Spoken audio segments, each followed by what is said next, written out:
ध्यानमूलं गुरुर्मूर्तिः पूजामूलं गुरुपदम् मन्त्रमूलं गुरुर्वाक्यं मोक्षमूलं गुरुकृपा मोक्षमूलं गुरुकृपा। अनंतकारी पूज्य वरों के चरण कमल में कोटि से वंदन। अनंतकारी जन जन के आस्था केंद्र आचार्य सम्राट गुरुदेव पूज्य श्री आनंद ऋषि जी महाराज साहब के पावन स्मृति में शतशः अभिवादन। वर्तमान आचार्य डॉक्टर शिवमुनि जी महाराज साहब, युवाचार्य पूज्य महेंद्र ऋषि जी महाराज साहब, प्रवर्तक पूज्य श्री कुंदन ऋषि जी महाराज साहब के चरण कमल में कोटि से वंदन। तपस्वी रत्न पूज्य किशन मुनि जी महाराज साहब, श्रुत स्थविरा प्रखर व्याख्याता गुरुनी मैया डॉक्टर पूज्य धर्मशिला जी महासती जी के पावन स्मृति में शतशः अभिवादन। उपस्थित धर्मप्रेमी भाइयों, करुणामूर्ति माताओं तथा बहनों, वटवृक्ष और तुलसी दोनों के बीज दिखने में समान होते हैं। वटवृक्ष और तुलसी दोनों के बीज दिखने में बिल्कुल समान होते हैं, लेकिन जब वो बीज बोए जाते हैं तो वटवृक्ष कितना बड़ा होता है और तुलसी कितनी बड़ी होती है। वटवृक्ष बहुत छोटा सा है और तुलसी का पेड़ बहुत छोटा सा है और वटवृक्ष बहुत बड़ा है, जिसके नीचे लोग विश्राम कर सकते हैं, हवा पानी धूप से निवारा हो सकता है। और तुलसी का वृक्ष बहुत छोटा होता है और उससे मात्र उसकी पूजा की जाती है ना। तुलसी की पूजा की जाती है, तुलसी का बहुत बड़ा मान रहता है, परंतु हमारा जीवन कैसा है उसका थोड़ा निरीक्षण करो। मनुष्य का जीवन कैसा है उसे हमें सोचना चाहिए। हमारे में भी एक बीज पड़ा हुआ तो है ही है। तुलसी के बीज के समान देवलोक का जीवन है, जो पूजा जाता है पर उपयोग में नहीं आता है। बराबर है, समझ गए बात को। तुलसी के बीज बोने के बाद छोटा सा पेड़ होता है, परंतु वो मात्र पूजा करने योग्य ही होता है। दवा में कुछ काम लग जाए तो ठीक बात है। उसी प्रकार देवलोक के देवता मात्र जो लोग देवी देवता को मानते हैं वो उसकी पूजा करते हैं, और तुलसी के पत्ते की तरह थोड़े बहुत देवलोक के देवता किसी को काम दिया जाते हैं दवा पानी में। परंतु मनुष्य का जीवन वटवृक्ष के समान है, जो दुखियों के दुख भी दूर कर सकता है, जो हवा पानी और धूप इस तीनों से निवारण भी कर सकता है, तीनों से दुनिया के लोगों को बचा भी सकता है। परंतु तुलसी का पेड़, उसके नीचे कोई बैठे तो उसको कुछ शांति मिल सकती है। हमारे को भी वटवृक्ष के समान मनुष्य जन्म मिला हुआ है, और जब तक हम उस वटवृक्ष के समान अपने जीवन को परोपकार में नहीं लगाते हैं, अपना ही अपना स्वार्थ देखते हैं, तब तक हमारे जीवन का कोई उपयोग नहीं होता है। परंतु हमारा जीवन यह पूजनीय नहीं है, वंदनीय नहीं है। भले ही कोई हमारी पूजा ना करे, परंतु हमारे पास आने वाला हर एक व्यक्ति, जैसे वटवृक्ष के नीचे बैठने के बाद क्या आनंद आता है बताओ। बड़ी कड़ी धूप के अंदर आप थक करके चल रहे हो और वटवृक्ष मिल जाए, वहाँ जा कर के बैठ जाओ तो आपको कैसा अनुभव होता है। हाश ठंडक मिली, कितनी शांति। बस हमारा जीवन वटवृक्ष के समान बन जाए कि हमारे पास में आने वाले हर एक व्यक्ति को ऐसा लगे, हाश कितने अच्छे, कितने भले हैं, इन्होंने मेरा कितना अच्छा किया है। उन्हीं की प्रशंसा होगी, उन्हीं के गुणगान होंगे। सोच रही थी मैं शिष्टाचार को जल्दी से पूरा कर दूं, परंतु फिर वापस विचार आया इतने जल्दी कैसे पूरा करूं उसको, क्योंकि शिष्ट आचरण करना ही जिंदगी में सबसे ज़्यादा महत्वपूर्ण है और उसके बिना कुछ हो ही नहीं सकता है। घर में, दुकान में, परिवार में, जगत में, गांव में, सब लोगों के साथ में शिष्टाचार का पालन तो करना ही चाहिए। नौकर चाकर के साथ में भी शिष्टाचार का पालन यदि ना किया तो कैसा अनर्थ हो जाता है। एक व्यक्ति बिजनेस करने के लिए एक गांव से दूसरे गांव जाता है, जिसका गांव फिर करके बिजनेस का काम रहता है, तो वो किसी के घर में जाकर के नहीं रुकते। कहाँ रुकते हैं? कहाँ रुकते हैं? होटल में रुकते हैं। वह बिजनेस करने वाला व्यापारी एक होटल में जाकर के रुकता है। होटल में जब उसका काम पूरा हो जाता है, निकलने लगता है, बैग भरने लगता है, तो उसे ऐसा नजर आया बैग में एक चेन थी, वो चेन ही नहीं मिल रही। एक सोने की चेन थी, वो सोने की चेन मिल नहीं रही है। बहुत ढूंढा उसने, नहीं मिली चेन। जब चेन ना मिली तो चेन नहीं पड़ती है ना। तो उसको चेन पड़ने को तैयार नहीं, उसने सब कुछ बिस्तर बिस्तर सब देखे। वह चेन मेरी भी नहीं थी, दूसरे की थी, मित्र की चेन थी। खो जाएगी तो कैसे होगा, इस प्रकार से चिंता करने लग जाता है। और न मिलने के बाद होटल के मैनेजर को जाकर के कहता है, मेरी चेन कहीं पर भी नज़र नहीं आ रही है, मैंने बहुत ढूंढी पर मिल नहीं रही है। मैनेजर कहते हैं, भैया आपका सामान, हमको क्या पता। तब वह व्यापारी कहता है, मुझे आपके नौकर के ऊपर शंका है, मुझे आपके नौकर के ऊपर शंका है। हो सकता है मैं कहीं बाथरूम चला गया हो और वह मेरे बैग में से उसने चेन निकाल लिया हो, मुझे उसके ऊपर शंका है। मैनेजर ने नौकर को बुलाया, पूछा, आपने चेन देखा? लिया? नहीं, मैंने कुछ देखा ही नहीं चेन, मुझे क्या पता चेन। अब प्यार से नहीं समझा तो धमकाया, धमकाने से ही नहीं समझा तो मारा। परंतु वो बोल, मैंने ली नहीं, मैंने देखी भी नहीं, तो मैं कैसे दे सकता हूँ चैन, मेरे पास है ही नहीं। इतना धमकाया कि तुझे पुलिस स्टेशन भेज दिया जाएगा, तेरी झड़ती दी जाएगी, तेरे को मारा जाएगा, हंटर से मारा जाएगा, बहुत कुछ कहा। वो कहते लेकिन मैंने ली नहीं तो मैं क्या कर सकता हूँ, मेरे पास है ही नहीं। लेकिन कोई सुनने के लिए तैयार ही नहीं। अब वह व्यापारी, उसकी तो ट्रेन निकलने वाली थी, वो तो चला जाता है। अब वह घर पे जाके उतरता है, ट्रेन में से उतर कर घर पे जाता है, फिर कपड़े वपड़े सब बैग में से निकालता है, तो कपड़े के बीच में चेन दिख गई। अब वह चेन देखते ही मैनेजर को फ़ोन करता है, चेन मेरे कपड़े के बीच में ही थी, क्षमा याचना चाहता हूँ, मैंने आपके नौकर के ऊपर आरोप लिया, जरा आप नौकर को भी कह देना कि सेठ ने क्षमा याचना की है। मैनेजर ने तुरंत बेल बजाई, नौकर को बुलाया, लेकिन बेल बजने के बाद भी नौकर नहीं आया।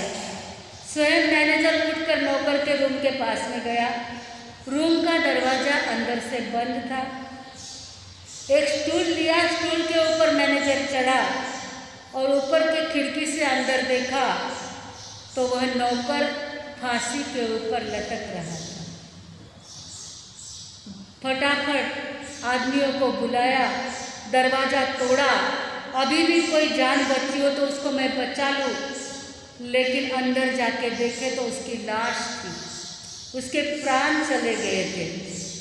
मैनेजर शॉक हो जाता है। नीचे एक लिखी हुई चिट्ठी पड़ी थी, 45 वर्ष में मैं जिंदगी में कितनी भी बार भूखा रहा होगा, लेकिन मैंने किसी से एक पैसा भी भीख मांग के भी नहीं लिया।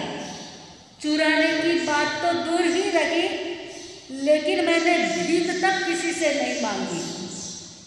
आज जो मेरे ऊपर आरोप लगाया गया है वह मेरे लिए अत्यंत असह्य हो गया है। मैं उसे बर्दाश्त नहीं कर सका और इसलिए मैं अपनी आत्महत्या कर रहा हूँ। और ऐसी चिट्ठी जब मैनेजर पढ़ता है उसे भी अत्यंत दुख होता है। ऐसे प्रामाणिक व्यक्ति को मैंने धमकाया, पीटा। उसने तुरंत उस व्यापारी को फ़ोन किया। आपका फ़ोन आया। मैं नौकर को तुरंत कहने के लिए गया, परंतु तब तक उसने अपनी आत्महत्या कर ली थी।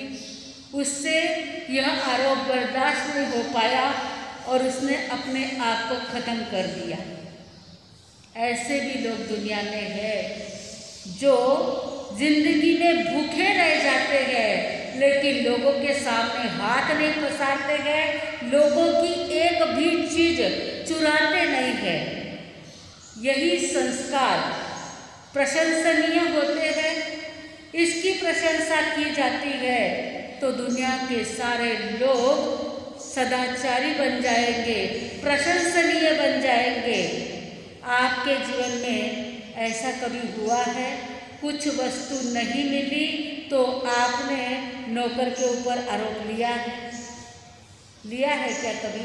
और जब मिल जाने के बाद वापस क्षमा याचना की है? ऐसा यदि कभी शंका आ जाए, आंखों से देखा नहीं है, पूछना जरूरी है। नहीं पूछे तो वो तो भटक कर जाते हैं। मेरे जीवन की एक बात कहती हूँ, जैसे दीक्षा के पहले, अब दीक्षा लेगी तो कुछ अच्छा पहनाना।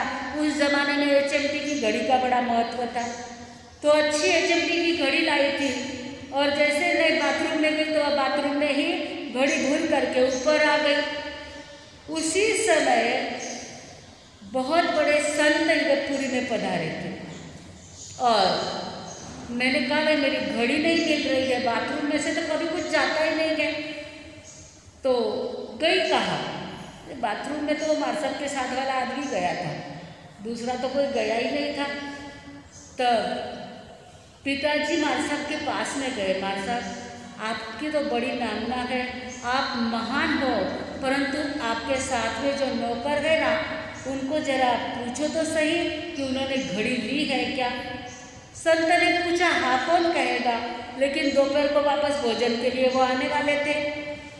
जैसे बाथरूम अंदर था और बाहर में ऐसे दीवार में जो पहले के ज़माना ऐसे आया रहता है ना, जहाँ साबुन ब्रश वगैरह रखा जाता है, वह घड़ी वहाँ पे थी यानी वो आया तभी वहाँ पर रख दिया, क्योंकि सब कुछ छानबीन किया था, कहीं पर भी नहीं मिली थी। तब पिताजी ने कहा, आइंदा ऐसा मत करना, आपके कारण संतों का नाम खराब होता है। आप ऐसा करोगे तो क्या कहेंगे लोग, आपको तो जानते नहीं, पहचानते नहीं, लेकिन अमुक मार्शल के साथ में अमुक व्यक्ति आया था और उसने हमारे घर में से चोरी की। यदि चोरी करी है, आपको पता है, और वो ला करके रख दे तो भी किसी की मजबूरी हो सकती है, ली होगी, पता नहीं। इस प्रकार से कभी भी बहुत ज़्यादा उग्र नहीं बनना, परंतु समझाना जरूरी है। चोरी को यदि प्रोत्साहन दिया तो चोरी बढ़ती जाती है, और चोरी को चोर को यदि समझा दिया तो चोरी करना चोर छोड़ भी सकते हैं। तो उसी प्रकार वह व्यक्ति उसके ऊपर झूठा आरोप लगा लगाया गया तो उसने आत्महत्या कर ली। हमारे जीवन में भी ऐसा कोई प्रसंग ना आए कि हम किसी के ऊपर आरोप लगा करके उसको मर जाना पड़े या दुख लगे, शायद मरे नहीं तो भी जिंदगी भर जिंदा रहे, तब तक मरा मरा सा रहे। ऐसा किसी के ऊपर आरोप कभी भी लगाना नहीं चाहिए। ऐसा आरोप लगाने से पंचेंद्रिय जीव की हिंसा का पाप लगता है, और जो पंचेंद्रिय जीव की हिंसा करता है उसकी गति कौन सी होती है? नरक गति होती है। और नरक की यातना कैसी होती है अवसर होगा तब देखा जाएगा। परंतु हमारे जीवन में यदि शिष्टाचार का पालन करना है तो शिष्ट लोगों की प्रशंसा करनी चाहिए। ऐसे तो दुनिया में लाखों लाखों उदाहरण है। एक कवि भगवान की स्तुति इतनी अच्छे शब्दों में लिखता था, इतनी अच्छी कविताएं बनाता था कि सुनने वाला परमात्मा मय बन जाता था। परंतु कवि हमेशा गरीब होते हैं, क्योंकि वो यदि दूसरा कुछ काम ना करे तो उसको कौन पैसा देगा? खाली कविता बनाना और गा देना। अब कविता के रसिक लोग हो या राजा महाराजा के पास में कविता लेकर के जाए तो उसे कुछ मिले, बाकी तो ऐसा भगवान का भजन करने वाले वारकरी लोग भी बहुत सारे भगवान का भजन करते हैं, गरीब भिखारी लोग भी भगवान की स्तुति करते हैं रास्ते के ऊपर। दे देंगे, कितना देंगे? रुपया, 2 रुपया, 10 रुपया। परंतु उसी जगह राजा की स्तुति कर दी जाए तो, राजा महाराजा की स्तुति करे तो क्या मिलता है? सोना मोहरे भी मिल जाती है। वो कवि विचार करता है इतनी गरीबी है तो एक बार राजा की भी स्तुति कर दूं। इसलिए वह राजा की स्तुति इतने अच्छे शब्दों में लिखता है, और जैसे ही राजा की स्तुति लिखी वह राज दरबार में जाता है। पता था राजा को ये बड़ा कवि है और प्रभु की स्तुति बड़े अच्छे शब्दों में करता है। उस दिन उसको कविता कहने का कहा तो उसने राजा की स्तुति कर दी। जो कविता थी अत्यंत सुंदर थी, शब्द बहुत अच्छे थे, राजा की स्तुति भी बहुत अच्छे शब्दों में की थी, परंतु सुन करके राजा को आनंद होने के बजाय राजा स्तब्ध हो जाता है। इस कवि ने आज दिन तक कभी मेरी स्तुति नहीं की थी, परमात्मा की ही स्तुति करता था। मैं इतना अधम, मैं इतना पापी, मैं इतना स्वार्थी, और मेरी स्तुति आज इसने की है। पता नहीं कुछ ऐसा कारण होगा, इसलिए उसको मेरी स्तुति करनी पड़ रही है। राजा ने भंडारी को 3 लाख सोना मोरे लाने को कहा। 1-2 नहीं, 3 लाख सोना मोरे लाने को कहा, और उस कवि को वो 3 लाख सोना मोरों की भेंट देते हुए कहा, आपके शब्द अच्छे थे, आपने मेरी स्तुति की है, इसलिए ये सोना मोरे आपको नहीं दी जा रही है। परंतु आप हमेशा परमात्मा की स्तुति करने वाले, आपने जो मेरी स्तुति की है, शब्द अच्छे थे, सब अच्छा था, लेकिन मुझे अच्छा नहीं लगा, क्योंकि आपके मुख में मात्र परमात्मा की स्तुति ही शोभा देती है। इसके आगे आपको किसी की खुशामद ना करनी पड़े, इसके आगे आपको किसी की स्तुति ना करनी पड़े, परमात्मा के सिवाय अन्य किसी की स्तुति न करनी पड़े, इसके लिए मैं ये 3 लाख सोना मोरे आपको देता हूँ। इसमें आपका जीवन अच्छी तरह से गुजर जाएगा। बस इसके आगे फिर मेरी स्तुति करने का मजबूर आपको होना नहीं पड़ेगा। स्तुति करने वाले के भाव और स्तुति सुनने वाले के भाव दोनों भी प्रशंसनीय है या नहीं है? है ना प्रशंसनीय? ऐसे शिष्ट लोगों की प्रशंसा करनी चाहिए।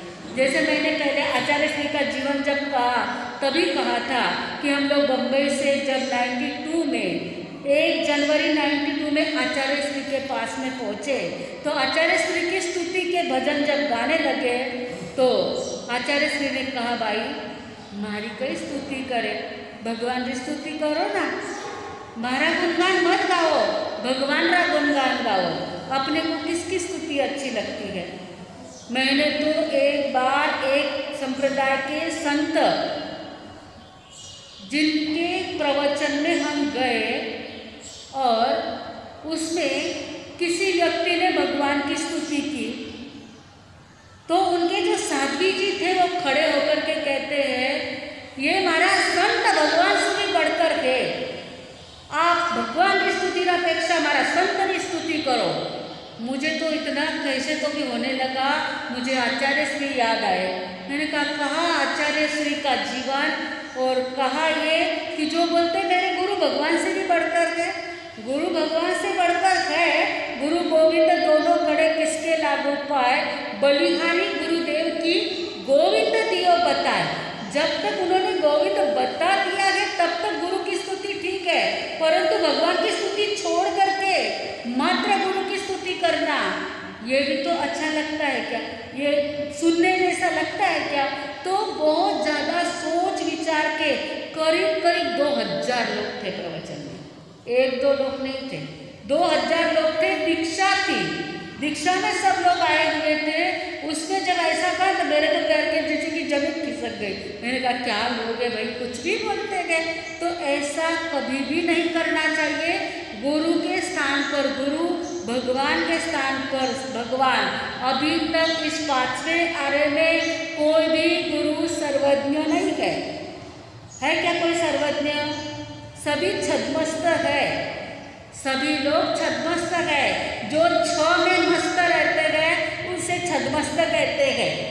मैंने पहले भी कहा, बताओ कौन से 6 में मस्त है, कौन से छद्मस्त जी, कौन से 6 में मस्त रहते गए? बराबर, क्रोध, मान, माया, लोभ, राग और द्वेष, ये 6 में जो मस्त रहते गए वो छद्मस्त है। अभी हमारे क्रोध, मान, माया, लोभ चले गए क्या? राग द्वेष चले गए क्या? ये हमारा गुरु, ये हमारा भगवत। यदि मेरे मन जैसा नहीं हुआ तो गुस्सा आता है या नहीं आता है?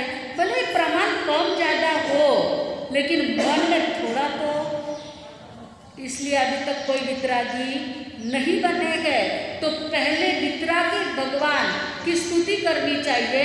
तो कहने का मतलब इतना ही है, शिष्ट पुरुषों का जीवन, उसकी स्तुति हमें करनी चाहिए। जो गलतियां हमारे बुजुर्गों ने की है, जो गलतियां हमारे बड़े लोगों ने की है, उसका पुनरावर्तन नहीं होना चाहिए। समझना चाहिए जिन्होंने गलतियां की है उनके गलती का उनको कितना दंड मिला, तो हम ऐसी गलतियां क्यों करें? एक बार एक टीचर के पास में लड़के के पिता गए और उन्होंने पूछा, मेरा जो लड़का सुरेश है उसका इतिहास कैसे है? इतिहास जो सब्जेक्ट रहता है वह कैसा है? तो टीचर ने पूछा कि आपने इंग्लिश, गणित उसके विषय में नहीं पूछा, साइंस के विषय में नहीं पूछा, आपने इतिहास के विषय में ही क्यों पूछा? तो बोले, मैं जब पढ़ता था ना तो मेरा इतिहास बहुत कच्चा था, मुझे इतिहास में बहुत ज़्यादा मार्क पढ़ते ही नहीं थे, इसलिए मैंने पूछा। तो टीचर ने कहा, बस वही बात रिपीट हो रही है, उसी का ही पुनरावर्तन हो रहा है। यानी उनका बेटा कैसा है, उसको भी इतिहास में मार्क कम ही मिलते गए। ऐसा पुनरावर्तन करना है क्या? हमारे माता पिता, हमारे सास ससुर धर्म को नहीं मानते थे, धर्म को नहीं जानते थे, सामायिक उपवास औषध नहीं करते थे, तो फिर उसका पुनरावर्तन करना है क्या? यहाँ थोड़ा सा मिथ्यात्व की ओर झुकाव ज़्यादा लोगों को हो गया है। 5वां आरा चल रहा, सभी जगह अभी लोगों का मिथ्यात्व की ओर झुकाव ज़्यादा चल रहा है।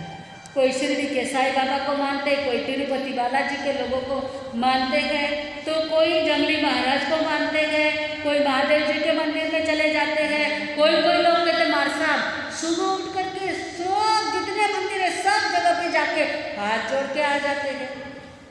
अब आप आप बताइए ये बराबर है क्या?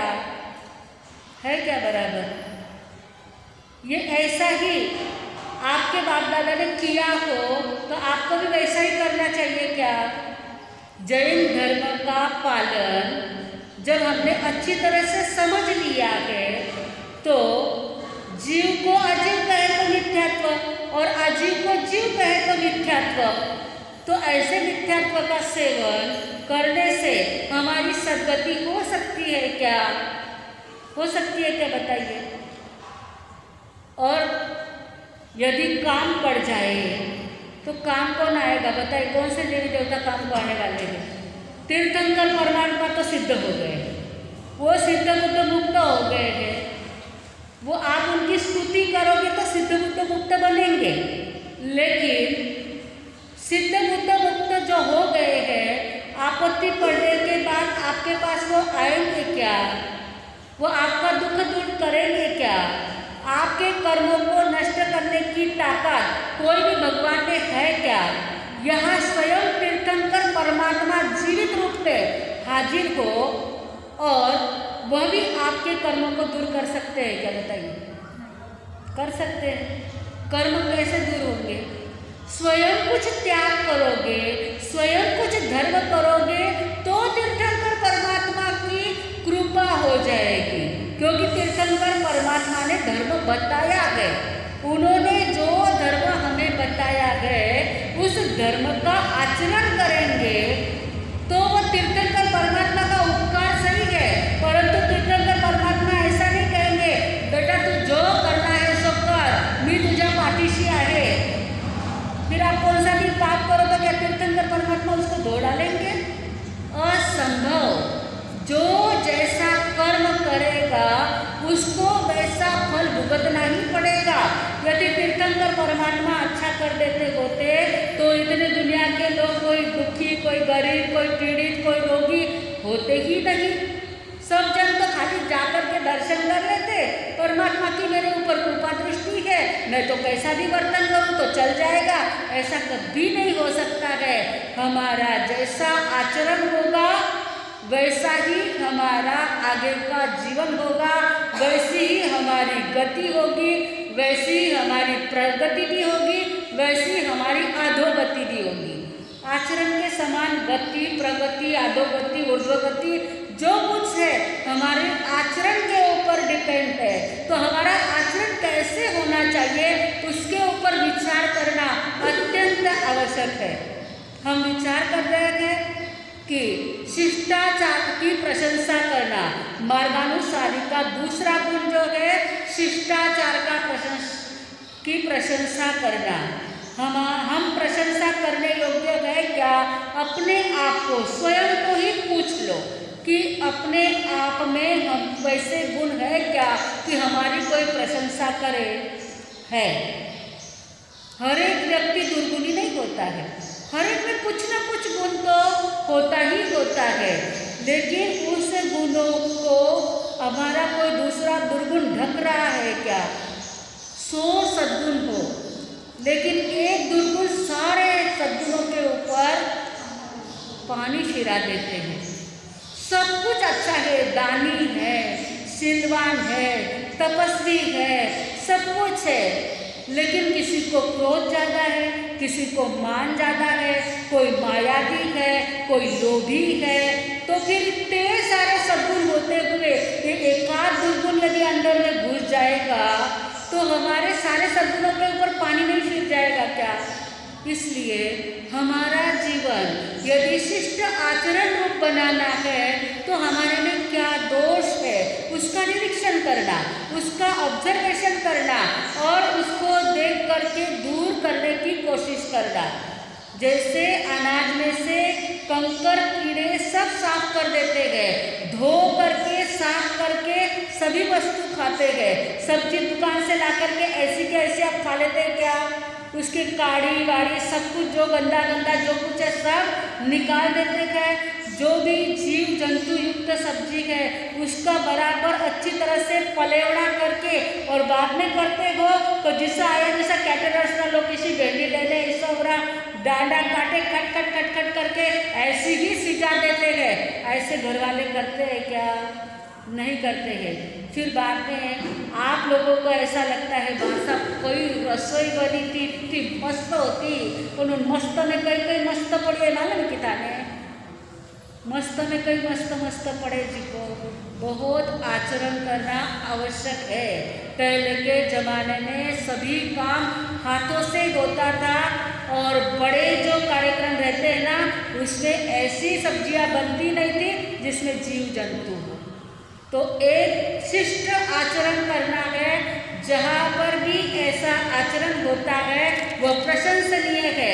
फूलों का वापर नहीं करना, ये सारी बातें वापस परिषद में मुझे कहनी पड़ेगी। अब ये शिष्ट आचरण आया है इसलिए थोड़ा सा कह देती हूँ कि जिस खुशी के अंदर लोग कभी कभी पटाखे भी बजा देते हैं, ऐसा भी आचरण नहीं होना चाहिए। जो कार्य करने से जीवों की हिंसा हो ये आचरण शिष्टाचरण नहीं है। ऐसे आचरण को शोधना, ढूंढना, उसका त्याग करना तो ही हमारा जीवन आचरण युक्त। खाली हम आचरण सुन लेंगे और सुने हुए आचरण का यानी सुनने के बाद उसका आचरण नहीं करेंगे तो हमारे जीवन का कोई भी फायदा होने वाला नहीं है। तो हमारा जीवन यापन न्याय से होना चाहिए, न्याय से अपना पेट भरना चाहिए।